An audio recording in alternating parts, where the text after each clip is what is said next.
So mga tol, magandang balita nga po para sa ating mga Pinoy boxing fans sapagkat sa kakatapos nga lang po ng laban ng kababayan natin na si Charlie Suarez sa bansang Australia kontra sa pambato ng Australia na si Paul Fleming. Panalo nga po si Suarez mga tol via technical knockout sa round 12 dahil sa panalo ng kababayan natin. Nasungkit nito ang 4 na titulo na nakataya sa laban, ang IBF Intercontinental Super Featherweight Belt, IBO Intercontinental, WBO Oceania at WBC Asian Boxing Council. Binigyan nga po nito ng unang talo ang Australiano, kaya naman bumagsak na ang record ni Paul Fleming sa 28 wins, 1 loss and 1 draw. Habang nananatiling walang talo si Charlie Suarez, umabante na ang record niya sa 15-0.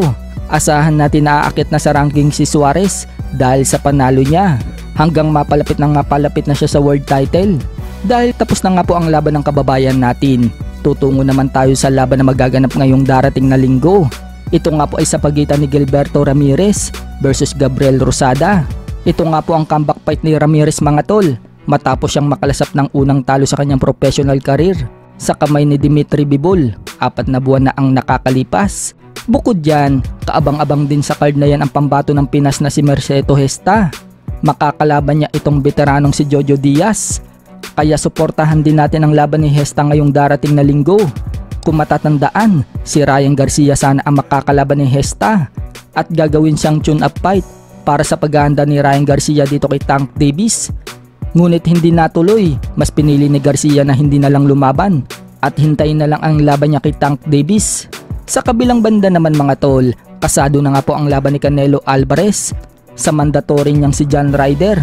Ngayong May 6 na nga po magaganap ang laban nila at katulad ng sinabi ni Canelo na gusto niyang ganapin ang laban sa bansang Mexico at matutupad na nga po yan dahil ang laban niya magaganap sa Estadio Akron sa Popan sa Mexico. After 12 years ng huling laban niya sa Mexico, ngayon lang ulit siya lalaban sa bansa niya. Inaasahan naman ng karamihan mga tol na si Canelo pa rin ang magwawagi sa laban na yan.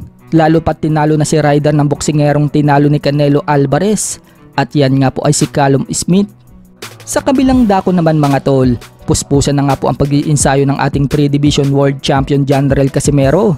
Ayon sa kanya mga tol, training hard easy win. So yan nga po ang madalas na sabihin ni Casimero dahil naniniwala siya na kapag nag-insayo ka daw na matindi at kahit gaano pa kahirap yan, pagdating daw sa laban, easy na lang daw manalo. Naniniwala din si Casimero mga tol na mas mahirap pa daw mag-training kaysa daw lumaban sa ibabaw ng lona. Kaya naman, ganito na lang kakumpiyansa si Cuadro Alas na manalo sa bawat sampa niya sa ibabaw ng ring. Nakapagbitaw pa nga ito ng salita mga tol sa isang caption niya sa video. Sinabi niya, alam nyo na ba kung kaninong ulo ang pagugulungin ko mga boss? May mga sabik na nga po na makita na si Cuadro Alas na lumaban na. At may mga naiinis naman sa mga binibitawang salita ni Casimero. May mga fans naman na pinagtatanggol si Cuadro Alas. At sinabing kahit na mayabang daw itong si Casimero, may ipagyayabang naman. So hanggang dito na lang muna tayo mga tol. Salamat.